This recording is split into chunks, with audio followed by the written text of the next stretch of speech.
Alô, alô, você que nos assiste. Este é o podcast Agora.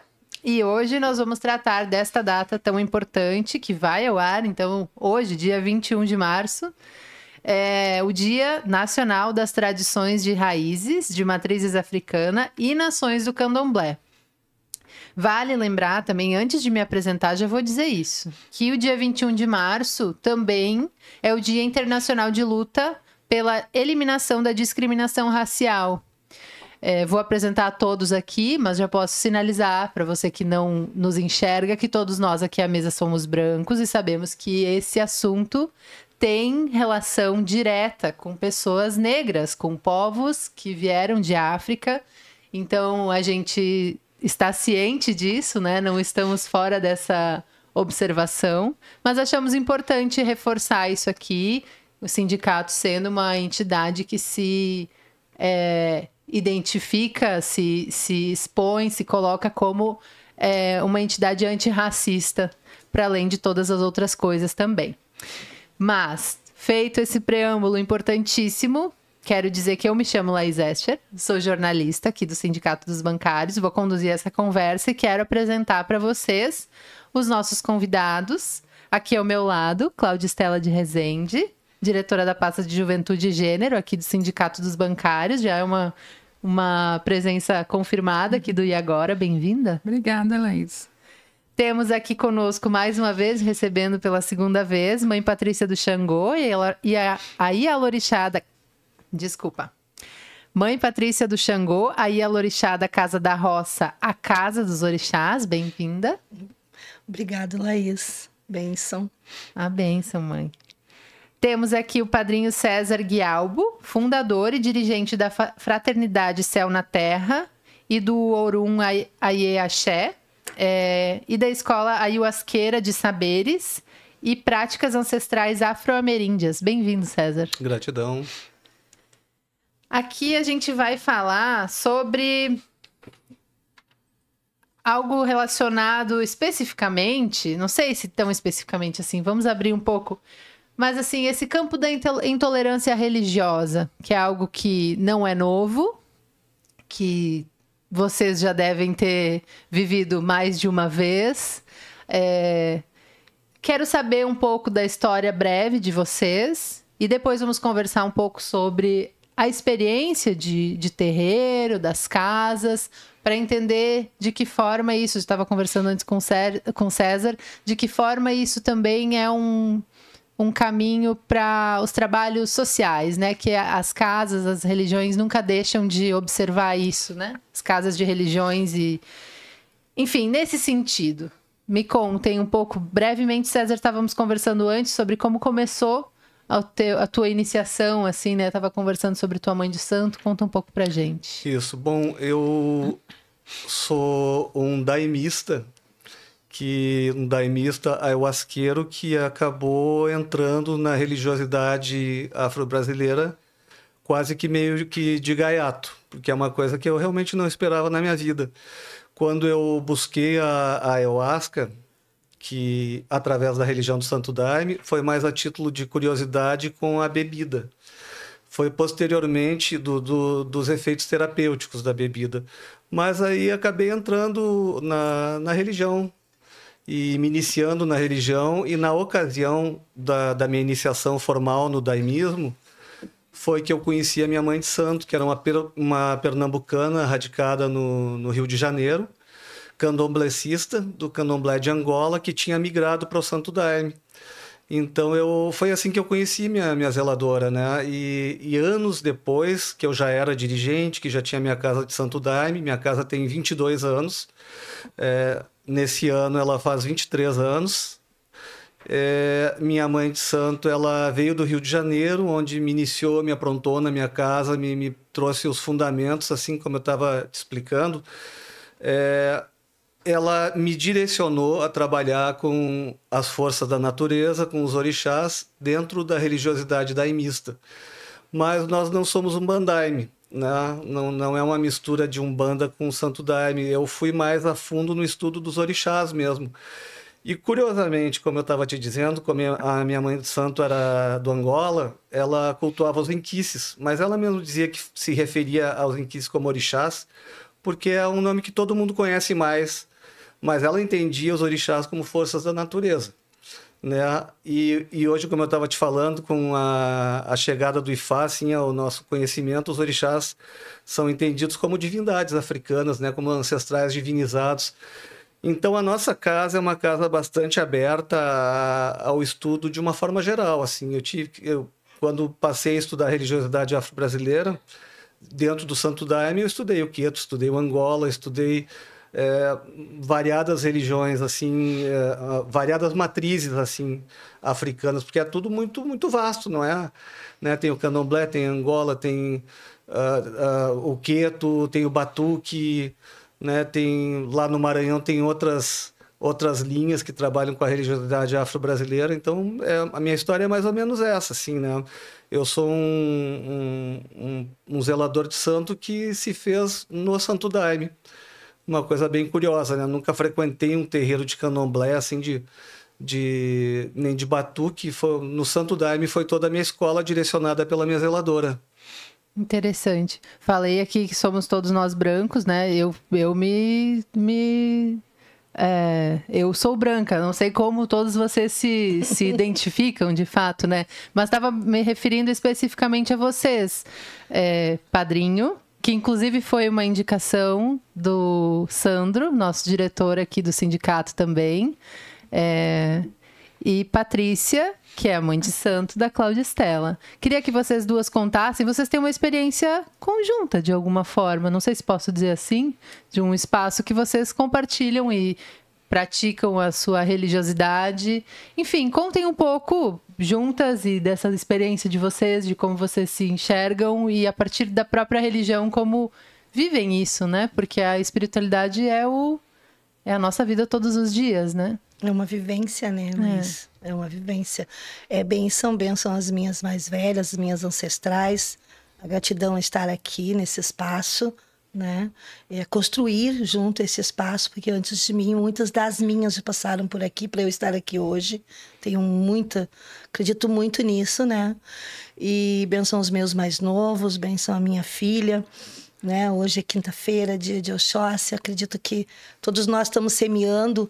Hoje é um semear contínuo, né? Porque a pauta antirracista, a pauta da religiosidade, essa data que tem a sua importância, o seu reconhecimento no Brasil e que a gente quer também que ela seja reconhecida dentro do Rio Grande do Sul, em todos os estados, na verdade, porque a partir do momento que se ganha, se briga tanto e se luta tanto, Laís, para que também existam comemorações das matrizes, né? Como existe o dia de Nossa Senhora, o dia de Santo Antônio, né? E que acaba sendo dentro do sincretismo, dia de Xangô, dia de Inhansã, que é Santa Bárbara. Nós, quando temos uma data que, né, o presidente Lula, né, ele executou, era uma promessa dessa data, até pelo grande significado desse dia, né? Um dia de luta. A partir da conquista, nós temos que construir os movimentos para que nós consigamos também unificar um movimento dentro do estado do Rio Grande do Sul, dentro de todos os estados, né? Um movimento para que a gente consiga fazer essa data também ser uma data comemorativa dentro das escolas, dentro das instituições públicas, não somente uma data de calendário. Né? A minha fala, bênção meu pai, a minha fala é de uma mulher de pele branca, afrocentrada, né? Sou iniciada nas práticas do batuque, né? Na verdade fui iniciada há 24 anos atrás, tá? Aqui no batuque, né? Que é o culto afro do Rio Grande do Sul, feito no Rio Grande do Sul. Ele é uma junção de afro-ameríndio do Rio Grande do Sul, especificamente daqui. Tá? E iniciada dentro do candomblé, eu sou há 10 anos. Tá? Sou feita na Valha de Ogum, a casa do pai Paulinho do Ogum Xaroquê. É a minha iniciação, a minha caminhada dentro do Queto. E depois ela segue, né? Porque o orixá, ele é vivo, ele anda, ele é energia. Independente da forma com que você congrega com o orixá, o enquice, com o vodum, que são todos... a gente diz que são todos orixás. Não. São línguas diferentes falando a mesma coisa. A partir do momento que a gente conseguir não unificar, porque simplificaria muito, porque quando a gente fala em África, a gente está falando de um continente, com as suas especificidades, com as suas... Porque em Urubá, a língua Urubá, tem mais de 70 formatos de fala, idiomas. Então, é muito mais amplo. É como nós falar do latim. Sim. Então, a gente transpor para cá, a gente consegue ver essa diferença. Isso, somos um país continental. Exatamente, né? Norte a Sul. Quando o pai fala, né, do candomblé no Maranhão, do candomblé em Minas Gerais, do candomblé na Bahia, do candomblé no Rio Grande do Sul, ele tem as suas formações específicas. Ele migra? Não, ele não migra, ele anda. Ele é vivo. Eu sempre tenho uma fala muito né, muito direta em relação a isso. Para mim, H2O aqui, H2O em África, na Inglaterra. Nós temos como é que se diz? Uma forma, às vezes, de separar as coisas. Nós não conseguimos... Nós fomos ensinados, né? Embora sejamos pessoas de pele branca, nossa ancestralidade vive em nós. Senão, nós não teríamos essas vivências dentro da cultura afro-ameríndia. Porque são encontros ancestrais. Nosso entendimento em relação a isso. E eu fiz essa pergunta também, provocando, de como vocês vivem isso, enfim, nos seus espaços de religiosidade, porque eu sei que tu tens um trabalho muito focado e... não diria focado, mas assim, aberto e não deixa de estar focado na educação, no acolhimento a um espaço específico. A casa, para quem não sabe, a mãe pode explicar um pouco melhor, né? Mas a Casa dos Orixás fica na cidade de Feliz, sim, que é uma cidade do Vale do Caí, numa região de colônia alemã, na vizinhança colônia italiana. Isso deve ser uma experiência muito diferente. E imagino, para dizer o mínimo, né? E imagino que a recepção nas escolas, essas coisas devam fazer muita diferença, né? É assim, ó, o racismo, ele é...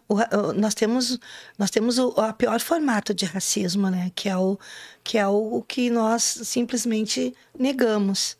Então, quando nós fizemos... quando a Roça toma esse formato, a Roça tem esse ano 16 anos.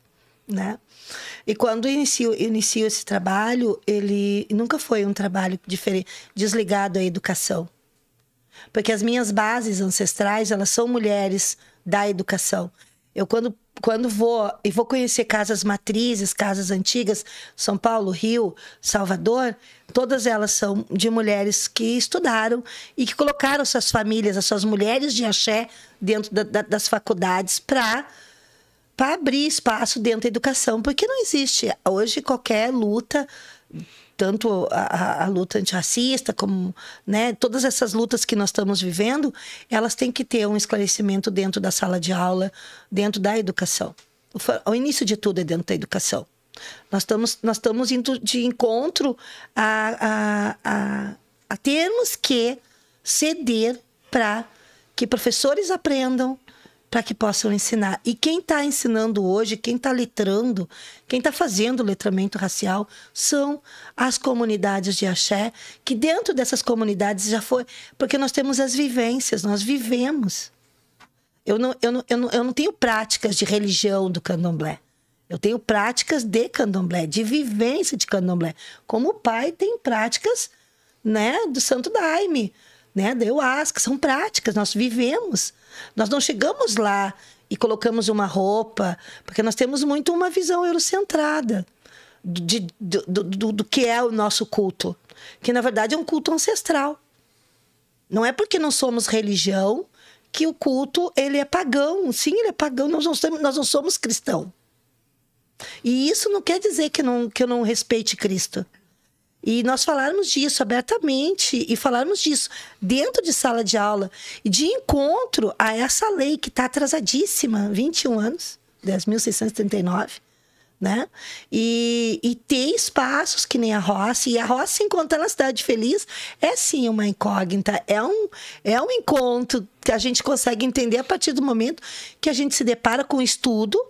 A saber que o Vale do Caí tinham várias senzalas. Sim. Era uma região de quilombo, né? Uma religião, exatamente. E que a negação é tanta que nós não encontramos nem resquícios. Exato. E aí vai a roça. Existe uma cidade ali por perto que se chama Pareci Novo, que é uma referência ao indígena Pareci, né? Isso aí.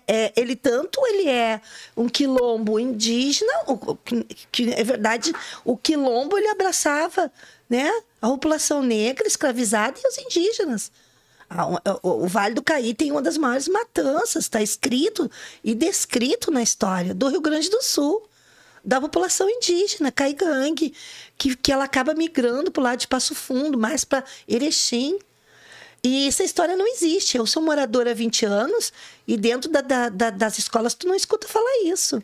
Essas coisas a gente só vai descobrindo se... E aí chega a roça. E aí chega a roça com biblioteca, com trabalho social, com essa visibilidade toda. E eu nunca parei. Daí eu tenho uma parceria muito boa, a roça tem uma parceria muito boa com o IFE, que já tem quase 20 anos dentro do município. Então, assim, eu sempre estive muito próxima da educação. E eu não sou uma educadora de formação. Não sou professora. Mas dentro da matriz afro, assim, o cargo de mãe e elorixá é um cargo de nascimento. É muito diferente. A formação do candomblé, ela tem uma consistência diferente. Desde o primeiro búzio que foi jogado, eu tinha 18 anos. E eu sou nascida para ser mãe. Eu sou herdeira de ventre, que nem eles falam. E o ventre não é da minha mãe, é o ventre de uma mulher negra. Que, embora pareça um absurdo, uma mulher de pele branca, né, falar uma coisa dessas, mas eles têm que conhecer a história do Rio Grande do Sul e essas falas eu levo para São Paulo, eu levo para o Rio de Janeiro, eu levo para fora daqui. Porque é muito forte a matriz afro no Rio Grande do Sul, mas ela é na sua a grande maioria são pessoas brancas.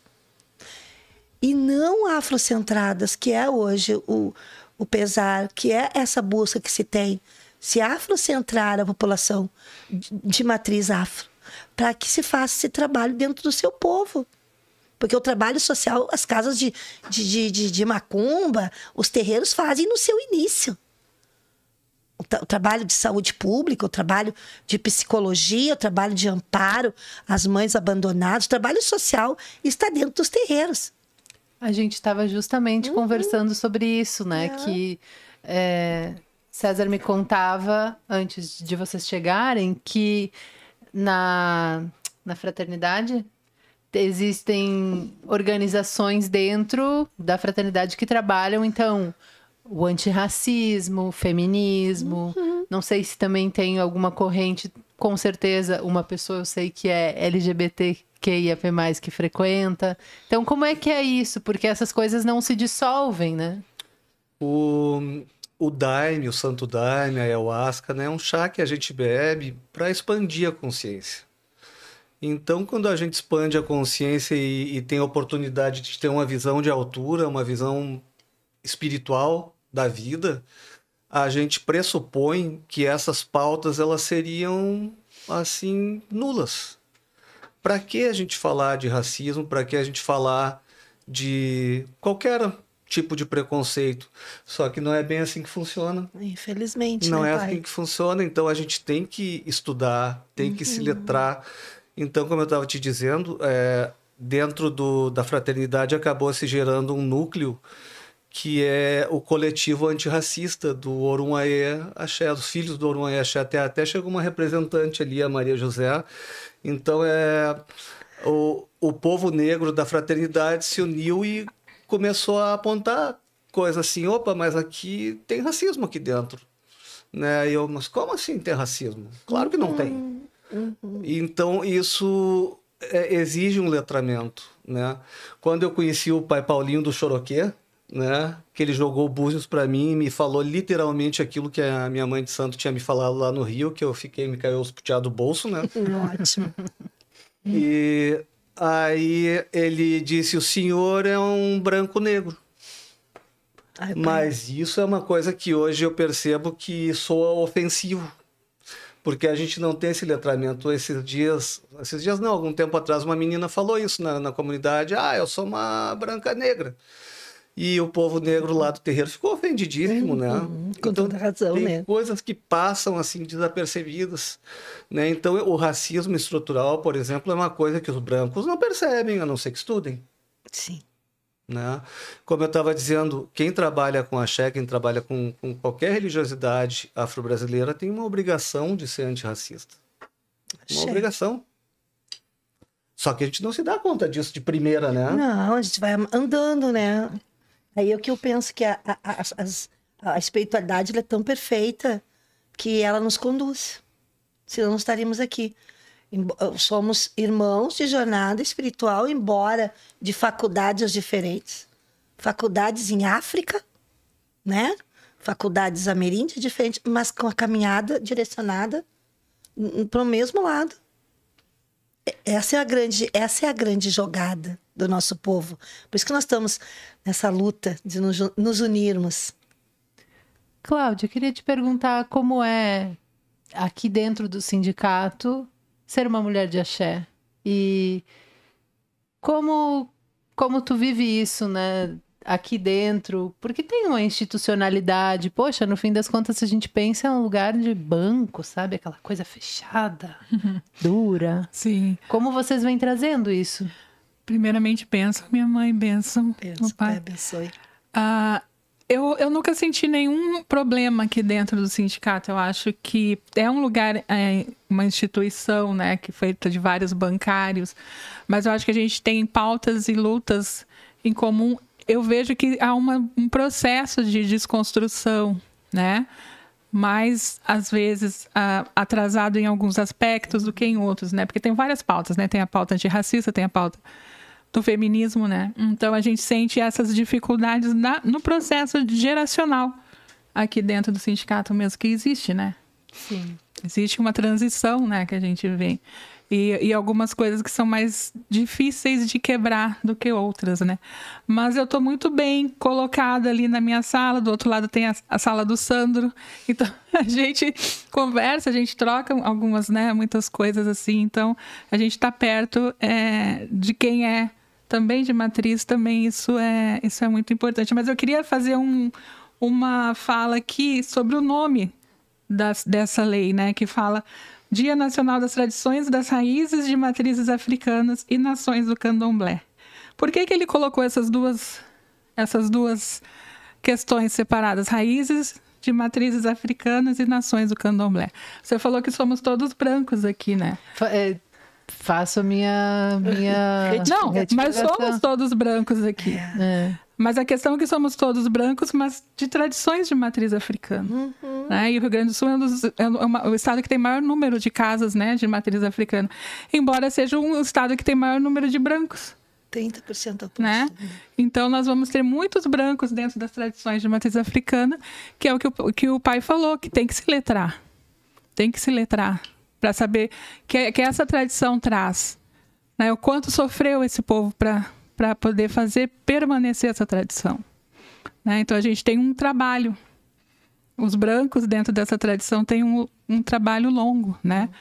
De se educar e de poder entender essa tradição enquanto toda essa luta histórica e não apagar ela. Eu acho que esse é o nosso grande desafio. Ia falar que a gente estava comentando antes sobre o batuque, né?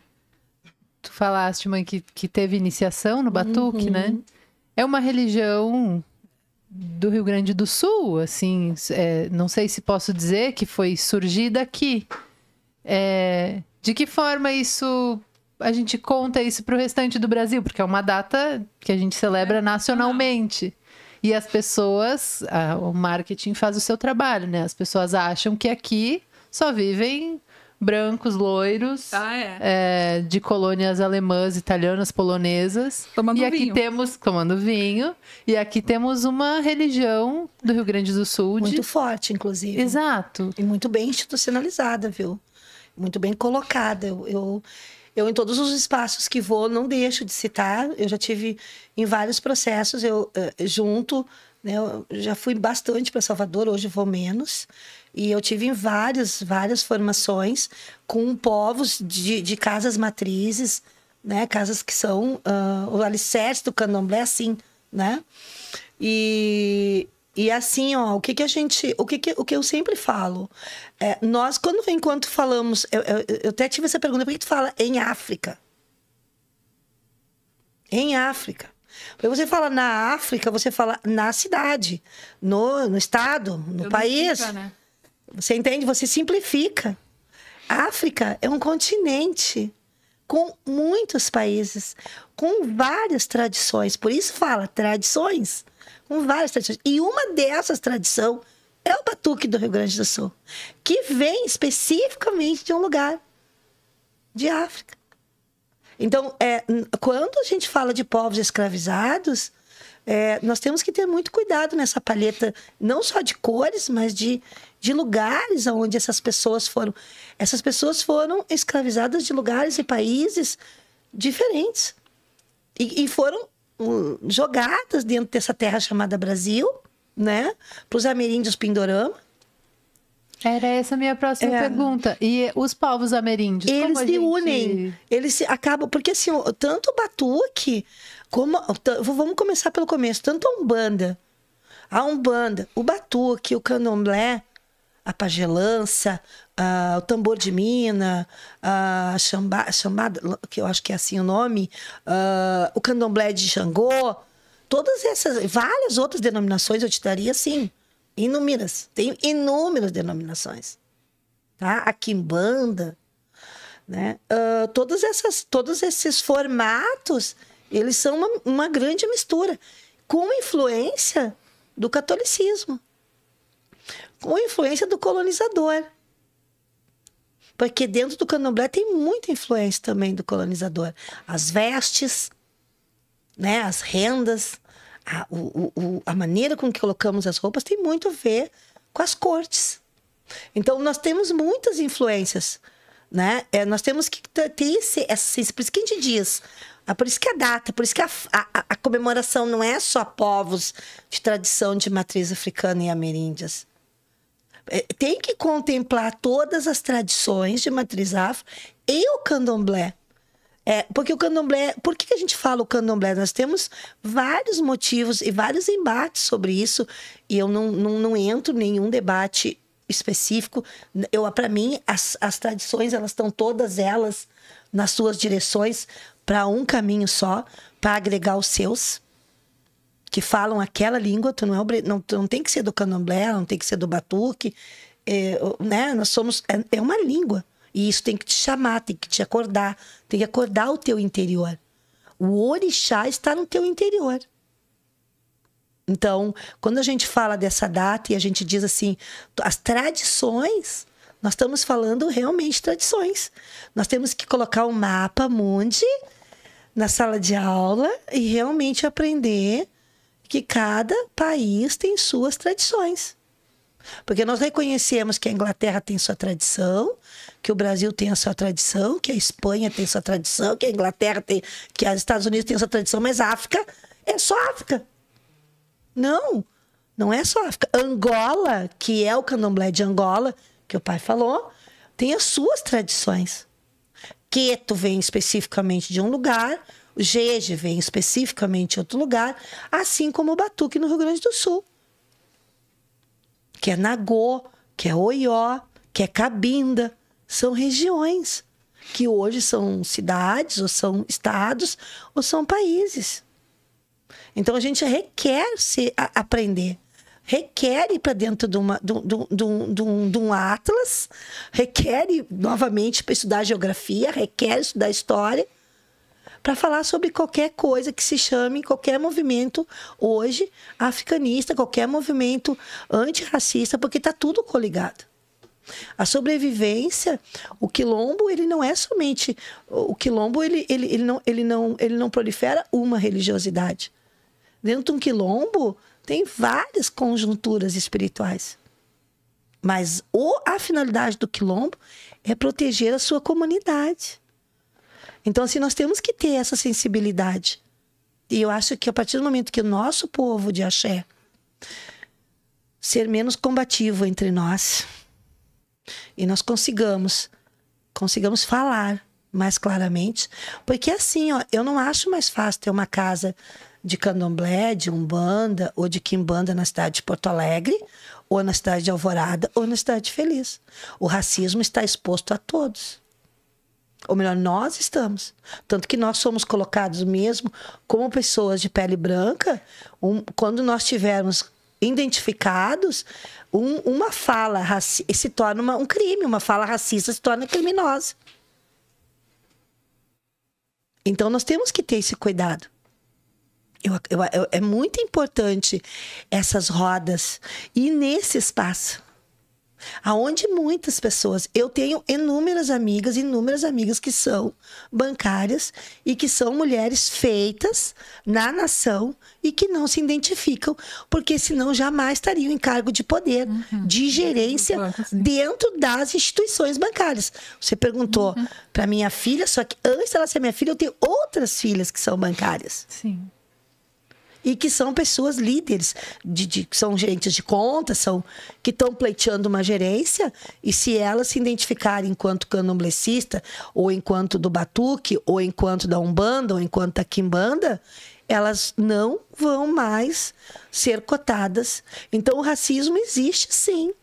Ele pode não existir dentro do sindicato, porque é um lugar de mobilização de vários grupos. Mas nas agências, e eu não estou falando do Banrisul, estou falando de todas as agências bancárias, Banco do Brasil, Caixa Econômica Federal, mesmo concursados.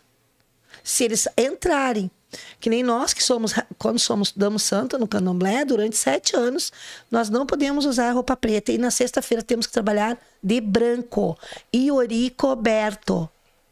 A Constituição nos dá a garantia desse lugar. Mas e o trabalho dentro desses espaços? Né? Exatamente. Eu ia fazer essa pergunta, se tu acompanhas na tua jornada, se tu acompanhas alguém da comunidade, da fraternidade, se tu mesmo já passou por situações como essa que a mãe estava citando, porque isso é a intolerância religiosa, de fato, né? Entre outras coisas, mas isso é uma coisa que a gente vê hoje em dia. As pessoas relatam que têm dificuldade de, quando estão com as roupas de religião, de ter dificuldade de pegar um carro de aplicativo, por exemplo. Essas coisas, Sim. assim.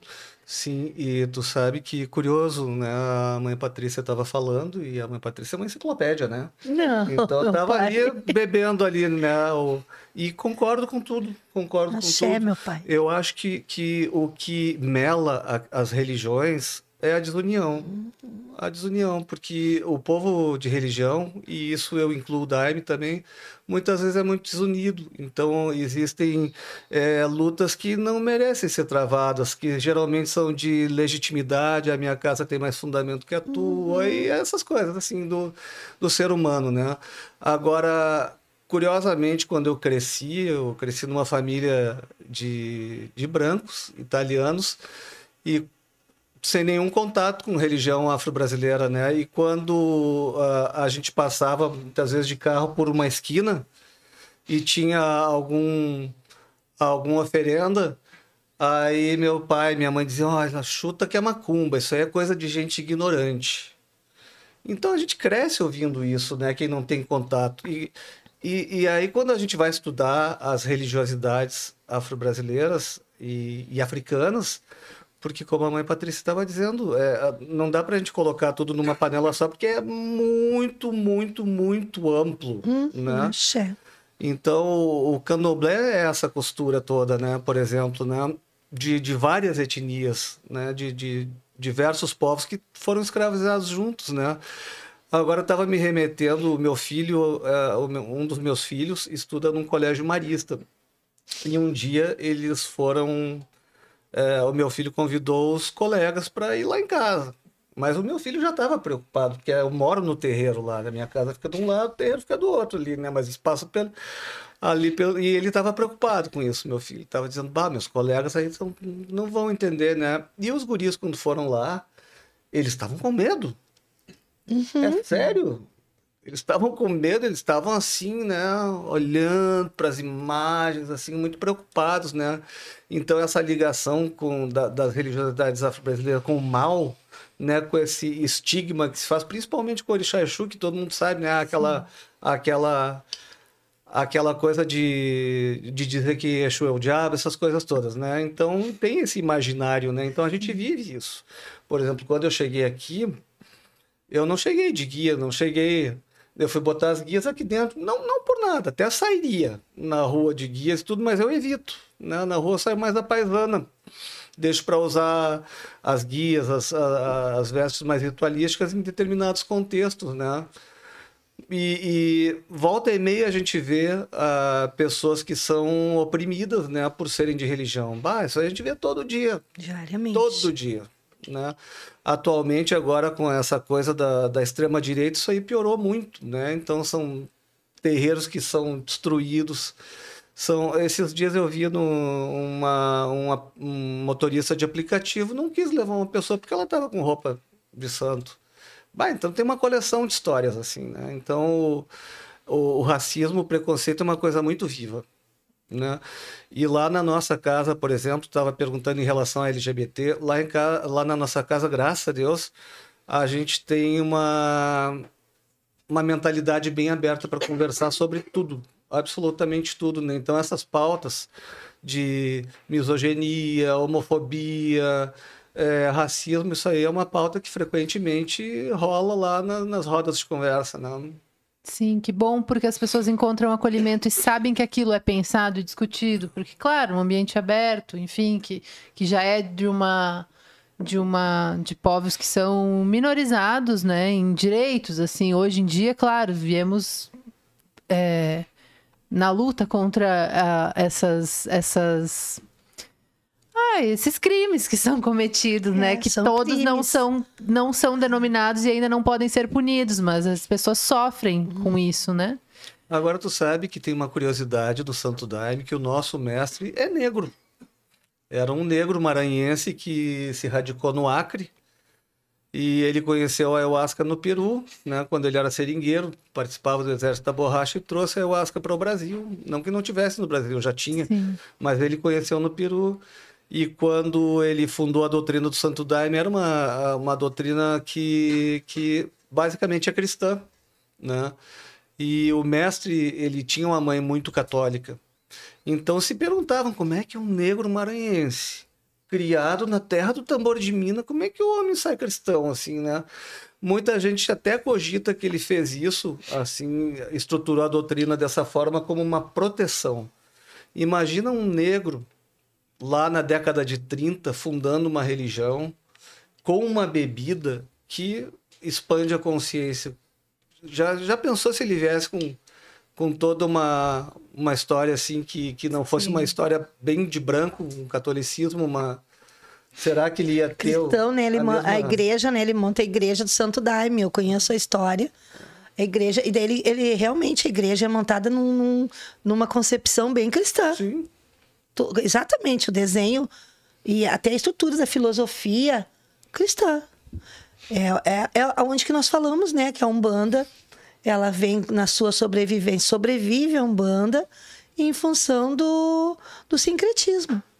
Exatamente. E o sincretismo, quando a gente vai para Pelotas, que faz a caminhada das charqueadas, que é uma caminhada que eu aconselho as pessoas a fazerem, não com conhecimento da violência que foi as charqueadas para o povo negro, tá? E vocês vão ter a oportunidade de ir numa charqueada que existe ainda, a fazenda e a árvore, né, que tem ao redor, que eles faziam faziam as danças, e enfim, e que lá ainda tem o congal ocados, santos ocados com os otás dentro. Então, assim, é importante a gente saber que o Rio Grande do Sul tem história. Isso é muito importante, porque às vezes a gente vai para outro estado para buscar a nossa história, e nós temos a nossa história, só temos que aprender a contá-la, né, Laís? Exatamente. Uma última pergunta, quando a gente diz os povos ameríndios pelo Daime, referenciando esse homem, que tu citou, ou por conta da... Não, é porque a ayahuasca, Ela é dessa antes de região. se tornar uma religião, que isso foi na década de 30, ela é uma bebida muito utilizada pelos povos indígenas lá do Acre, do Amazonas, né? Principalmente os Yanauá, os Kaxinauá. Tem etnias assim, indígenas que não utilizam a ayahuasca, mas tem aquelas que desde sempre fez parte da sua... Do ritual. Do ritual, né? Claro, é outra cosmologia, outra forma de trabalho. Mas hoje em dia tem muitos indígenas que estão se ligando, assim, de parceria com o Daime, assim, não abandonando as suas crenças, a sua forma de ver o mundo, mas reconhecendo também no Daime como uma coisa legítima. Porque, como estava falando a mãe Patrícia em relação ao sincretismo, né? Hoje em dia tem um movimento que a gente procura dissociar o que São Jorge não é algum, que Iansã não é Santa Bárbara. Mas isso foi muito importante para a sobrevivência, né? Sim, para sustentar A o sincretismo. inteligência. Eu saúdo a inteligência do povo negro escravizado e sou grata a minha, sempre em qualquer espaço, agradeço as minhas ancestrais, sou herdeira de uma mulher negra, né?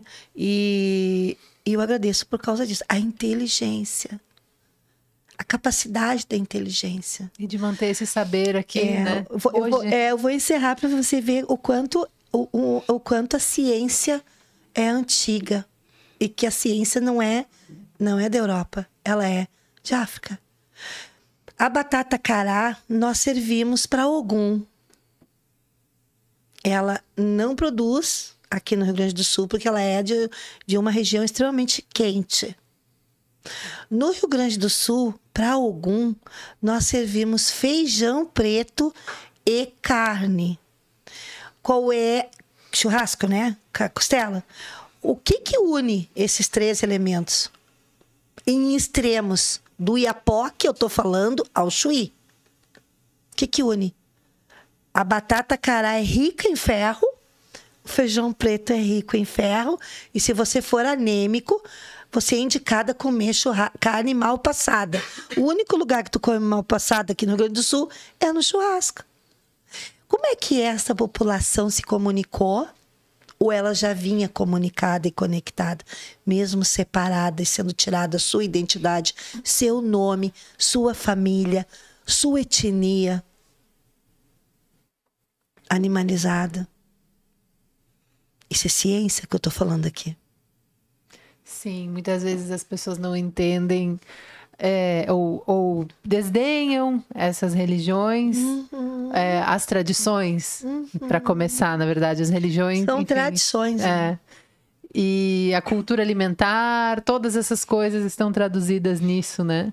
Riqueza, né? Sim, sim. E o que a mãe estava falando sobre essa ciência, quando ela fala da batata cará, porque qual é o elemento de Ogum, minha mãe? O ferro, o aço. Então, eles trazem na essência essa ciência, que hoje em dia, né, a gente tem que fazer um monte de operação para saber os elementos, mas eles já trouxeram junto com eles. Trouxeram junto. Isso é muito interessante. E assim é em todos. Se você procurar o que é dado a Oxalá, e você vai olhar no Rio Grande do Sul, e você vai a Bahia, você vai olhar, muda muito pouca coisa. Então, eu sempre falo, quem estão brigando são os egos humanos, não a espiritualidade. De forma nenhuma. Cristo nunca foi racista, Cristo nunca foi católico e Cristo nunca estimulou de forma nenhuma. Eu sempre falo que Cristo foi o maior médium e Cristo não escreveu a Bíblia, gente. Cristo ensinou palavras que poucas são escritas as palavras dele, mas as falas dele é amai-vos uns aos outros como eu os amei. E aí você fala que existe guerras religiosas, eu não acredito. Eu acredito que existam guerras de pessoas. E eu acho que essa data de hoje é muito para o nosso povo, uma chamada muito grande. Nós estamos bem perto da Conferência de Povos de Terreiro, que o povo do Rio Grande do Sul entenda a necessidade dessa unificação, porque nós estamos vivendo num estado que, além de ser um estado um dos estados mais racistas, é um dos estados que mais mata mulheres. Então, assim, são várias coisas. E mulheres negras. Então, nós estamos falando de números e índices. E esses índices, os lugares que acolhem essas pessoas são os terreiros. E elas não podem se sentirem abandonadas. E hoje, não tem. Hoje, as pessoas têm que ter, pelo menos, uma formação. Não basta... Hoje, não basta somente ser. Tem que também buscar se alimentar. Então, eu acho muito importante. Eu acho que esse espaço assim, de bancárias, eu tenho só a agradecer, né? A minha filha, a Laís, a toda a produção, né? Ao pai.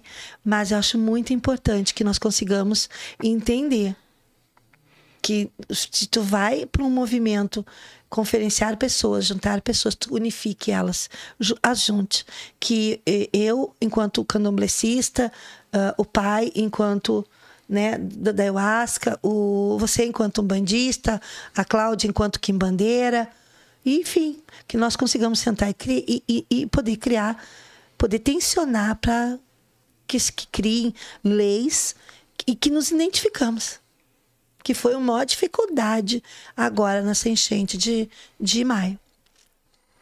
Nós somos a única população, entre outras, né, minorizadas, que não tivemos nenhum tipo de recurso.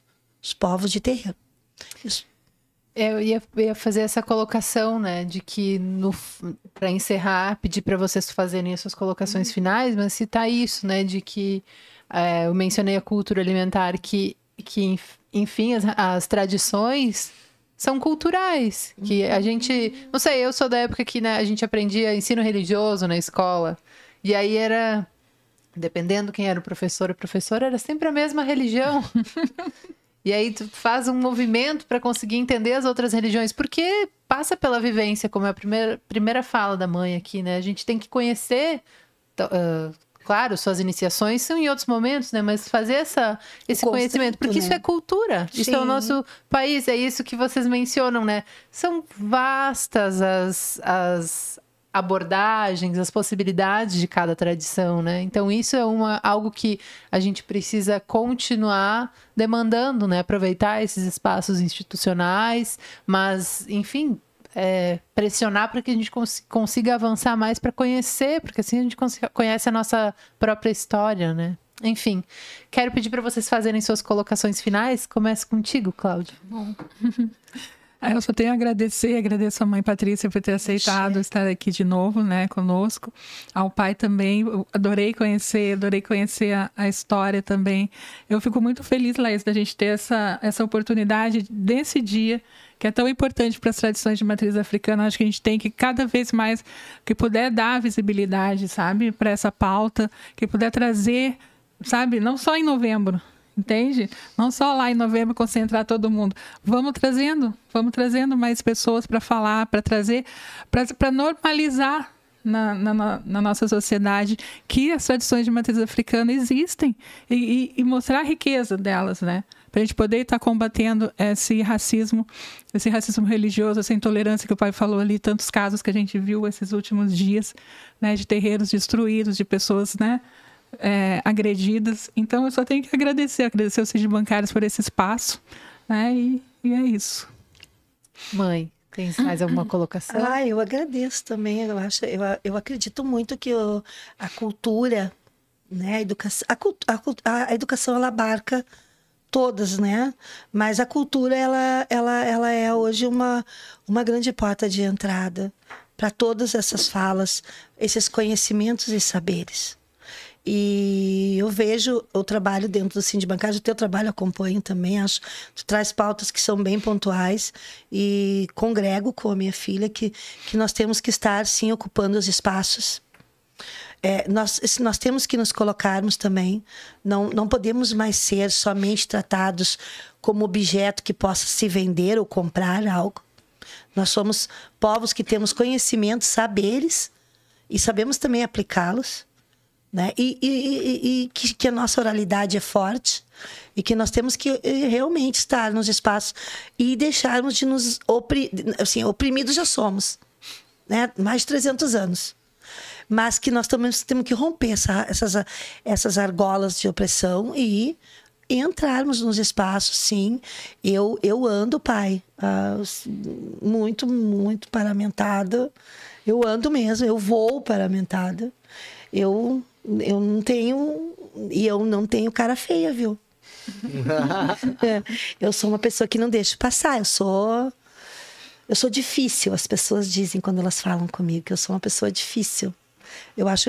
Acredito que eu luto pelas minhas que tinham que estar escondidas. E eu ando sim. Eu sou positiva. Meu pessoal todo anda de fio. A guia foi feita para proteger, para andar. Nós somos um povo que nos identificamos. Mas isso é um trabalho, pai. Foi um trabalho de eu diria de mais de 15 anos. Porque a primeira pessoa que tinha que ter esse letramento era eu. Para poder empoderar os meus e as minhas. E hoje, eu agradeço. Eu agradeço a todos os meus que me incentivaram, a todos os meus que me trouxeram até aqui, que me pegaram pela mão. Meu pai pequeno, que está de aniversário hoje. Pai Paloma. Um desejo, assim, a vida. Que Xangô é o orixá da vida. Que desejo vida longa ao Pai Paloma, que é o meu pai pequeno. Uma vez feita, sempre feita. Né? E hoje é um dia muito especial. Também o aniversário do pai Paulinho do Choroquê, dia 21 de março. Deixo os meus parabéns a ele, o meu carinho, o meu amor, o meu eterno respeito. Meu eterno respeito, que a navalha de Ogum me deu e me dá todos os dias muito caminho. E agradeço ao pai, peço bênção, que é uma oportunidade ímpar de estarmos e estaremos em muitos espaços. Porque cada vez mais o nosso povo está se colocando e se empoderando e indo sim, porque os nossos saberes são importantes, pai. Eles são... Mais alguma última colocação? Eu estava me lembrando de uma fala do Leonardo Boff, quando ele fez a pergunta, ele encontrou o Dalai Lama e ele fez uma pergunta para o Dalai Lama. E o Leonardo Boff confessa assim que foi meio jocosa a pergunta, né? Porque ele perguntou para o Dalai Lama qual é a melhor religião, esperando que o Dalai Lama falasse que era o budismo, né? E o Dalai Lama respondeu: a melhor religião é aquela que te faz uma pessoa melhor. Então isso para mim serve no sentido de que religiões existem muitas, né? E isso é uma questão de chamado. Cada pessoa vai sentir um chamado muito próprio, seja para essa ou para aquela religião, né? Agora, se a gente cultivasse somente aquilo que as religiões, de fato, as verdadeiras religiões pregam, que é o amor, que é a verdade, que é a justiça, e isso engloba toda essa questão do racismo ou do antirracismo e a ausência de preconceitos. Se a gente cultivasse isso, a gente podia até ser ateu, que estava tudo de boas. Não, né? Porque aí a religião são as construções realmente culturais, né? Então é isso que eu penso de verdade, sabe? Eu acho que a gente tem que cultivar realmente as coisas positivas. A religião de cada um não interessa, né? Interessa para quem é da religião, né?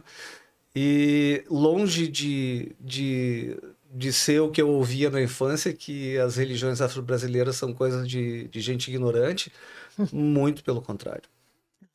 É muito complexo. Muita boa sorte para quem vai estudar todas elas. Talvez vai faltar tempo. É muito complexo, é refinado, é requintado o estudo. Então não tem nada de gente ignorante, tem coisa de gente que... De muita sabedoria. Elas não são binárias, como a gente pode dizer, um termo assim, relativamente atualizado. Né? Laís, eu esqueci uma coisa. Dia 22 a gente tem a Feira da Vivi. No dia 22, sábado. O episódio vai ao ar no dia 21, sexta-feira. Pois daí eu quero convidar todo mundo, porque a roça vai estar lá. Vai estar expondo e vendendo, obviamente, produtos artesanais feitos de ervas, né? Saboaria, sabonetes, defumação, banhos. Então, se o pessoal quiser conhecer e conversar, vai estar lá. As meninas, tem um projeto das Meninas da Roça, que é um braço da roça, Aromas da Roça.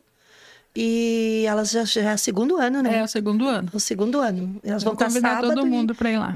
Vão estar sábado e domingo também vão estar em Porto Alegre. Vai ter uma outra feira. Muito bem. Então, finalizando, agradeço a oportunidade, né? Muito bom o papo, gostei muito de conhecer você, assim, muito legal. E tamo aí, tamo junto. Então Que é o que isso. importa, né, pai?